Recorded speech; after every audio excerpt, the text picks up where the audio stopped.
안녕하세요. 이기훈입니다. 회귀분석 첫 번째 영상입니다. 여기에서는 단순회귀 분석에 대해서 설명하도록 하겠습니다.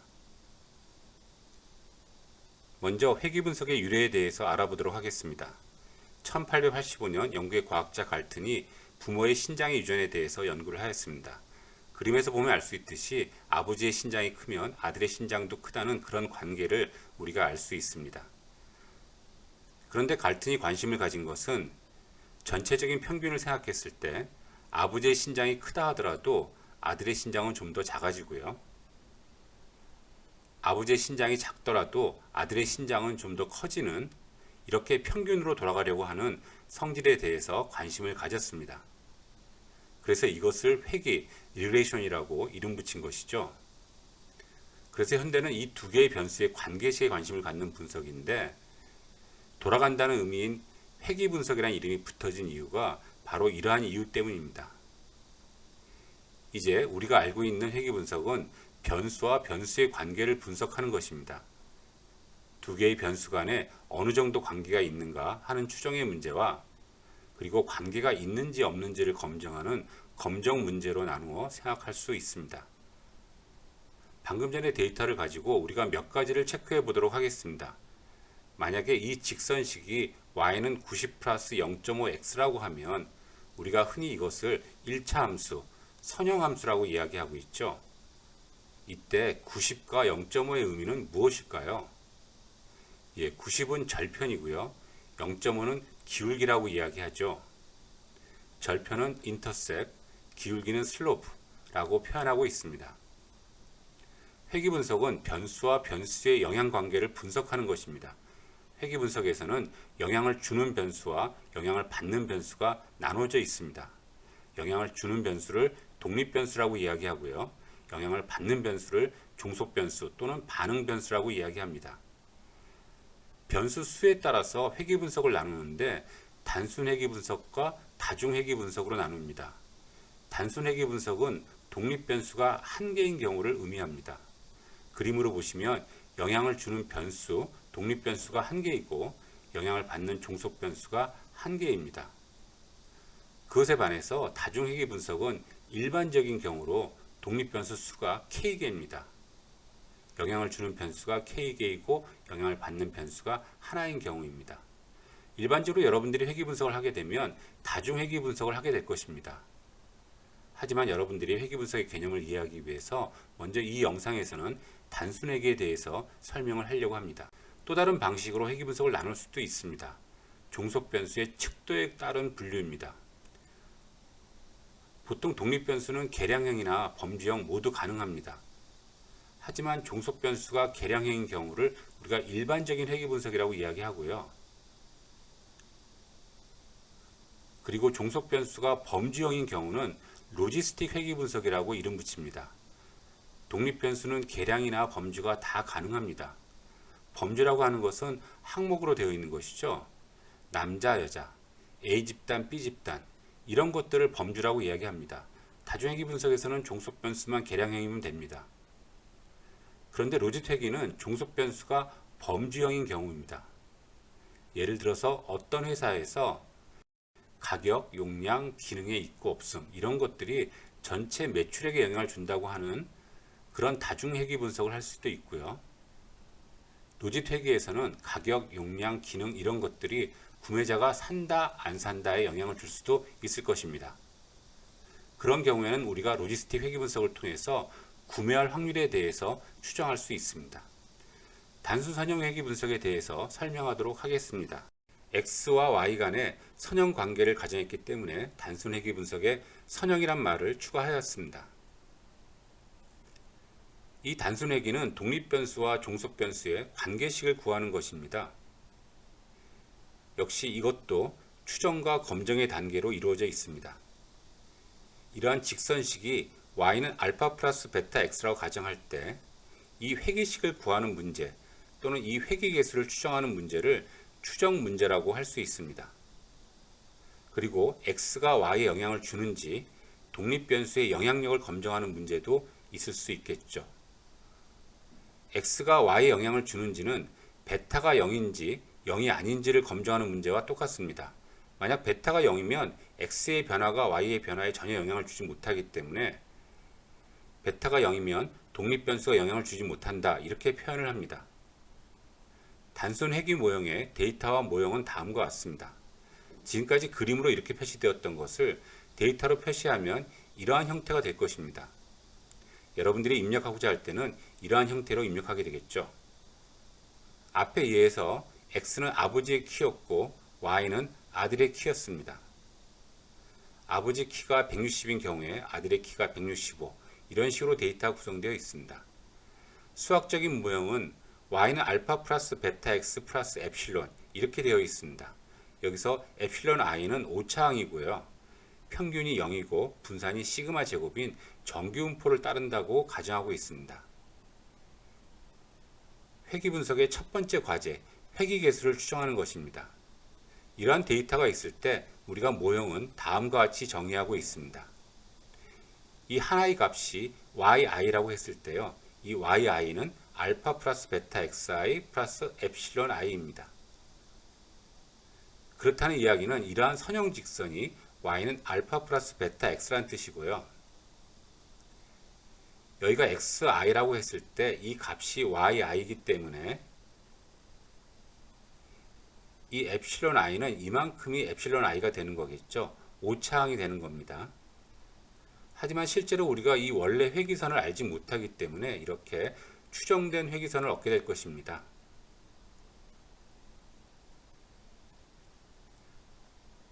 그때 xi에서 추정된 이 값은 뭐라고 부를까요?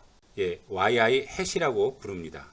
즉 yi 햇은 알파 햇 플러스 베타 햇 xi가 되고 있습니다. 그때 이 yi와 yi 햇의 차이를 우리가 잔차라고 부릅니다. 여러분 기억하시죠? 이 차이는 오차고요. 이 차이는 잔차입니다. 회귀 분석에서는 오차와 잔차를 구분해 줍니다. 우리가 알파 햇과 베타 햇을 어떻게 추정하냐면 이렇게 회귀선을 적합했을 때 이 잔차의 크기가 가장 적어야 되겠죠. 그런데 잔차를 전부 더하면 0이 되니까 잔차를 제곱해서 더해줍니다. 그 잔차 제곱합을 최소로 하는 그러한 회귀식을 구하도록 하겠습니다. 잔차 제곱합을 최소화해주는 방법을 최소 자승법이라고 이야기합니다. 이러한 OLS 방법에 의해서 구한 추정량을 최소 자승 추정량 LS2라고 부릅니다. 수식으로 표현하면 y와 y햇의 차이, 즉 잔차죠. 잔차의 제곱합을 최소화해 주는 것입니다. y햇을 풀었으면 알파햇 플러스 베타햇 xi, 이렇게 되어 있죠. 이것을 최소화해 주는 알파햇과 베타햇을 구해주면 됩니다. 여기서 잠깐 최소 자승 추정량을 구하는 수학적인 아이디어에 대해서 이야기를 좀 하겠습니다. 여러분들 고등학교 때 미분을 배운 학생도 있고 배우지 않은 학생도 있겠지만 미분에 대해서 설명을 하도록 하겠습니다. x축이 있고 fx라는 함수가 있습니다. 어떤 점 x0에서 우리가 접선을 생각해 보도록 하겠습니다. 그랬을 때 이 점에서 미분한 미분값은 이 직선의 기울기와 같습니다. 즉 미분을 하게 되면 그 함수의 기울기를 구하는 것입니다. 여기서는 기울기가 양수이죠. 이 점에서 미분을 하면 접선이 이렇게 되니까 미분한 값이 음수가 나오겠죠.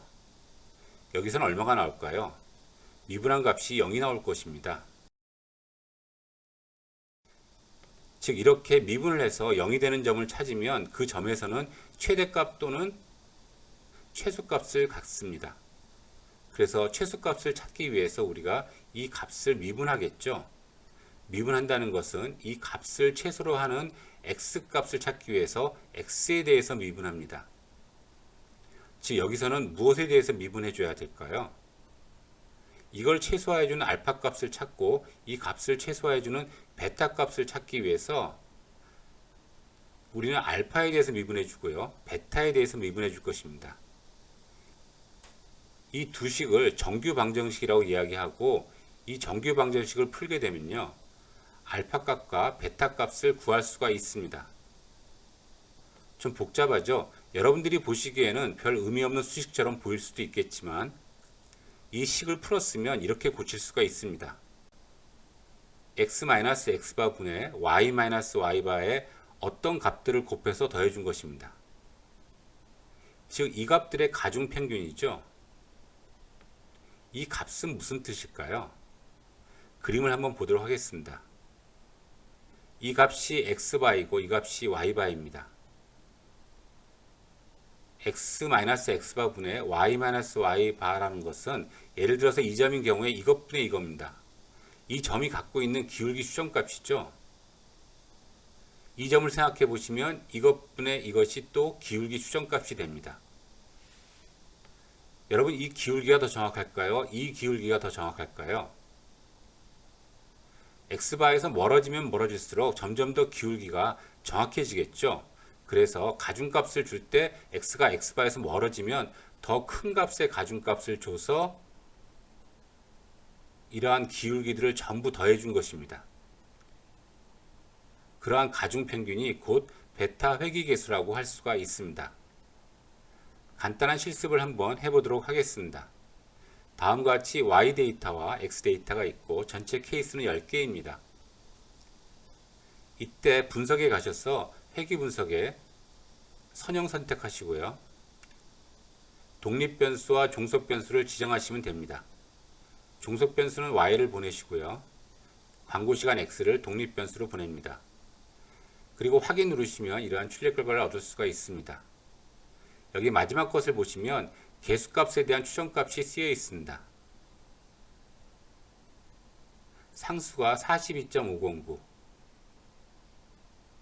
그리고 광고 시간에 관련된 회귀개수 x의 회귀개수가 1.217 그래서 y-은 이러한 식이 되는 것을 우리가 알 수가 있습니다.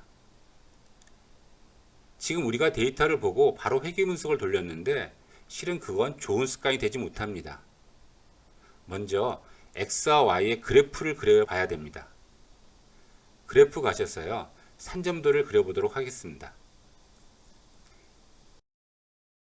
이때 단순 산점도 선택하시고 정의를 누르시고요. y는 y축에 x는 x축에 보내신 다음에 확인을 누르시면 됩니다. 그러면 출력 결과에 이러한 산점도를 그려줍니다. 보시다시피 x와 y 간에는 선형 관계가 존재하는 것처럼 보이고 있습니다. 여러분들이 이러한 산점도에서도 회귀개수를 추정할 수 있습니다. 이 산점도를 두 번 눌러서 더블 클릭하시면 도표 편집기가 나오고요. 이때 전체 회귀선 적합 추가를 누르시면 이렇게 회귀 직선식이 표시되게 됩니다. 다음은 회귀개수의 검정입니다. 모형은 y는 알파 플러스 베타 x입니다. 실제로 여기에 오차항이 포함되어 있기 때문에 정확하게 표현하면 y의 기대값은 알파 플러스 베타 x입니다. 이때 가설은 다음과 같습니다. 기후 가설은 베타는 0, 대립 가설은 베타는 0이 아니다. 이것은 독립변수가 종속변수에 영향을 주는가를 검증하는 것입니다. 만약에 베타가 0이라면 x의 변화가 y에 전혀 영향을 주지 못하는 것입니다. 그래서 베타가 0이면 x는 y에 영향을 주지 못한다. 베타가 0이 아니면 x가 y에 영향을 준다. 이렇게 판단하는 것입니다. 그리고 알파에 대한 검정, 즉 절편에 대한 검정은 일반적으로 중요하지 않습니다. 검정 통계량은 이 베타의 0에 가까운 값인가를 판단하는 것입니다. 그러기 위해서 베타의 표준 편차로 나눠주게 되어 있고요. 이때 이 값은 자유도 n-2인 t분포를 따르게 되어 있습니다. 이때 구한 유의 확률이 0.05보다 작으면 베타는 0이 아니라고 판단합니다. 이 t값은 t분포를 따르는데요. 일반적으로 플러스 2보다 크거나 마이너스 2보다 작으면 이 값이 0에서 멀리 떨어져 있다고 우리가 판단하는 것이죠. 만약에 우리가 구한 t값이 2가 나왔다고 하면 양측 검정이기 때문에 이 노란색 부분이 유의 확률이 될 것입니다. 유의 확률이 0.05보다 작으면 베타는 0에서 멀리 떨어져 있다고 생각해서 베타가 0이 아니라고 우리가 판단하는 것입니다. 앞에 출력 결과로 돌아가 보도록 하겠습니다. 아노바 테이블이 있고요. 개수에 대한 추정과 검정 결과가 나와 있습니다. 우리가 관심을 갖는 것은 베타에 관련된 검정이기 때문에 t 값은 6.72이고 이에 따른 유의 확률은 0.000이 나왔습니다. 유의 확률이 5%보다 작기 때문에 규모가설, 즉 베타는 0, 이것은 기각됩니다. 즉 베타가 0이 아니라고 판단하고요. 즉 광고 시간이 매출액에 영향을 준다라고 우리가 생각할 수가 있습니다. 그때 t값 6.72가 어떻게 구한 값이냐면 베타 햇을 그것의 표준 편차로 나눠준 값이라고 했었죠. 이러한 계산 결과라고 할 수 있습니다. 결정계수에 대해서 설명하도록 하겠습니다. 이 두 회기선을 한번 비교해 봅시다. 같은 회기계수를 보이고 있고요. 두 모형 모두 두 회기계수가 다 유의하다라고 우리가 가정을 하겠습니다. 여러분 눈으로 볼 수 있듯이 이쪽 회기 모형이 좀 더 자료들을 잘 설명하고 있죠. 이쪽 자료들은 회기선에 거의 다 모여 있는 반면에 이쪽 자료들은 회기선에서 멀리 떨어져 있습니다. 이런 경우에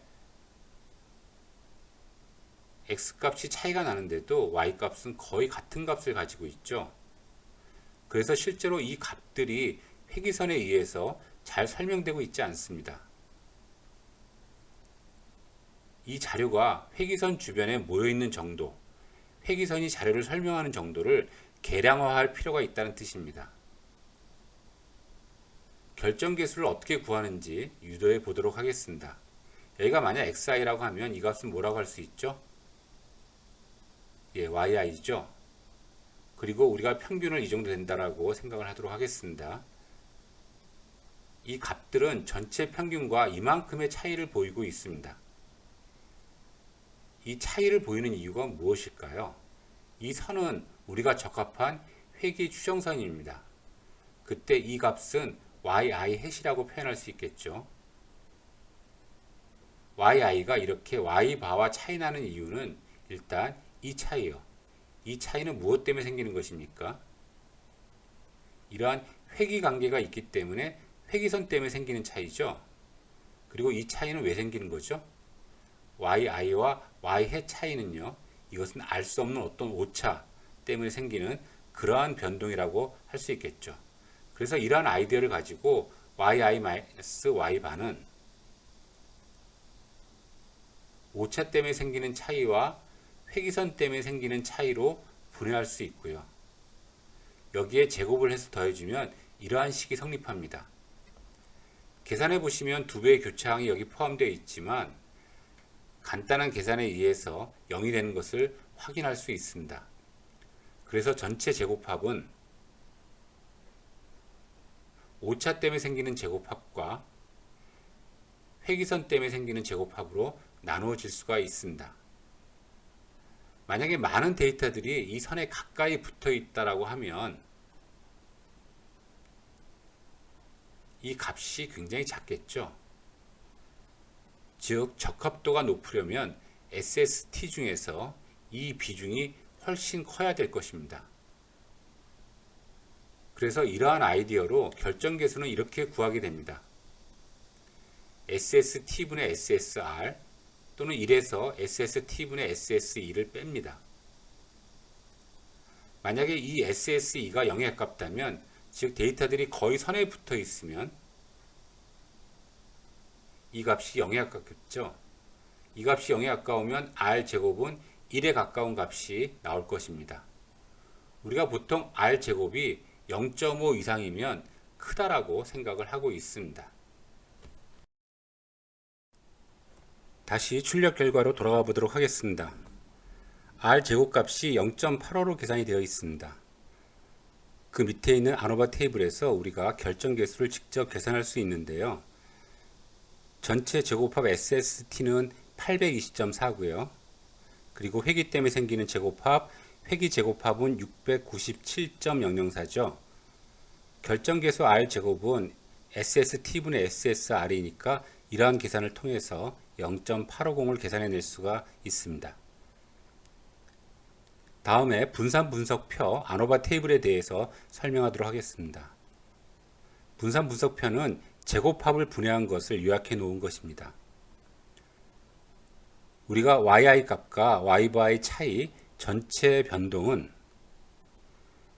회기선 때문에 생기는 변동과 오차 때문에 생기는 변동으로 분해할 수 있다라고 이야기했습니다. 그래서 아노바 테이블에 회기 모형과 오차 때문에 생기는 변동을 나눠서 정리를 하였습니다. 제곱합을 계산을 했고요. 그리고 자유도로 나눠준 값을 평균 제곱합으로 표시하고 있습니다. 전체 자유도는 n-1이고요. 전체 y 값이 n개인데 전체 평균 y바를 맞춰주기 위해서 1이 빠진 것이죠. 그래서 이것을 구하는 데 사용된 자유도는 n-1이었습니다. 그리고 SSE는 n개의 데이터가 있는데 여기서 지금 알파 햇과 베타 햇 두 값을 추정해 줬고, 아까 정규 방정식인 제약식이 두 개였었죠. 그래서 n에서 두 개가 빠진 것이 오차에 관련된 자유도입니다. 그리고 여기서는 두 개에서 하나가 빠진 1이죠. 하나의 자유도로 SSR을 나눠주면 MSR이 되고요. SSE를 n-1로 나눠주면 오차항 분산의 추정값인 MSE가 됩니다. 만약에 회귀 모형 때문에 생기는 변동이 오차 때문에 생기는 변동과 별 차이가 없다면 회귀 모형은 별 의미가 없는 것이겠죠. 그래서 우리가 이 차이가 얼마나 큰지를 갖고 판단을 합니다. 즉 MSE에 비해서 MSR이 크면 회귀 모형이 의미가 있다라고 판단합니다. 그 나눈 값이 F값이고요. 이 값이 크면 회귀 모형이 의미가 있는 것이죠. 그래서 F분포를 그렸을 때 값이 크다는 것은 분포의 우측으로 가게 되어 있고요. 그때 유의 확률은 작은 값이 나오겠죠. 그래서 유의 확률이 0.05보다 작으면 회귀 모형이 의미가 있다라고 판단합니다. 다시 예제의 출력 결과로 돌아가도록 하겠습니다. 분산 분석표에서 회귀에 의한 변동과 오차에 의한 변동이 표시되어 있습니다. 회귀에 의한 변동이 오차 변동에 비해서 무려 45배, 즉 회귀 변동이 매우 유의하다는 것을 알 수가 있죠. 그래서 유의 확률도 굉장히 작은 값이 나왔고요. 이 확률이 5%보다 작기 때문에 회귀선이 유의하다는 결론이죠. 회귀선이 베타 계수 하나로 이루어졌기 때문에 베타는 0이 아닐 거라고 판단합니다. 그 이야기는 개수값에 관한 T검정과 결과가 일치한다는 뜻이죠. 이렇게 단순 회귀에서는 F검정과 T검정의 결과가 동일합니다. 수학적으로도 이 F값과 T제곱값이 일치하는 것을 확인할 수가 있습니다. 결정계수에 관련된 내용을 요약해 보도록 하겠습니다.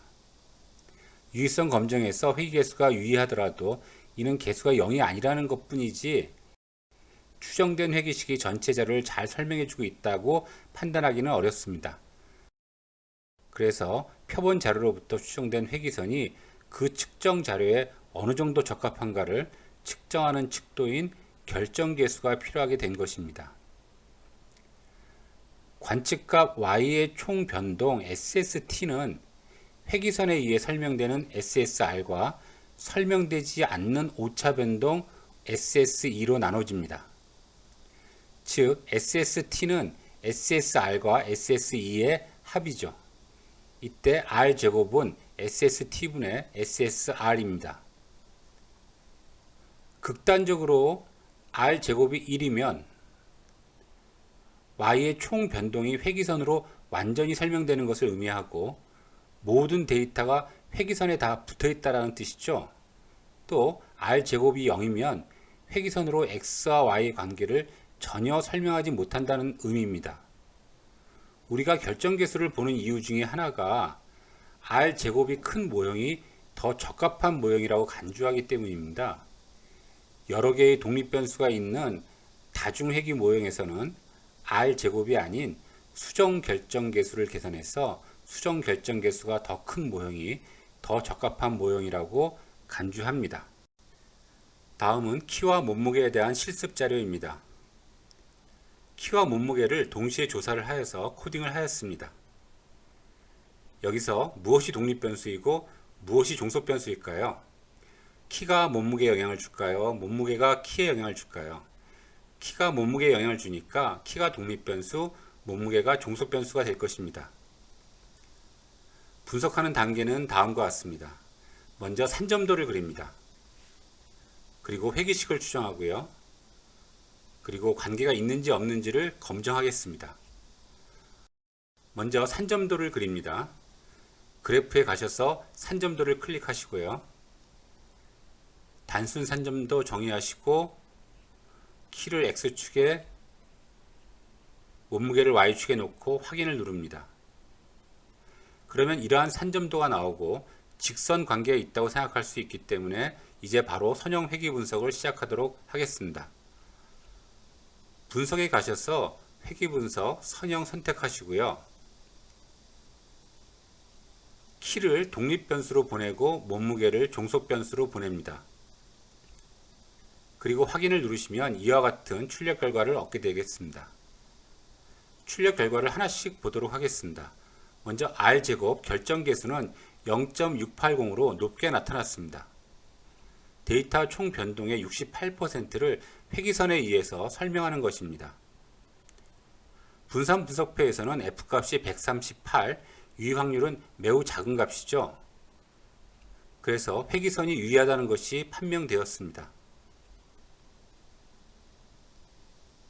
다음 계수를 보시면 추정값입니다. 그래서 몸무게 Y는 마이너스 162.1 플러스 1.32x, x는 키가 되겠죠.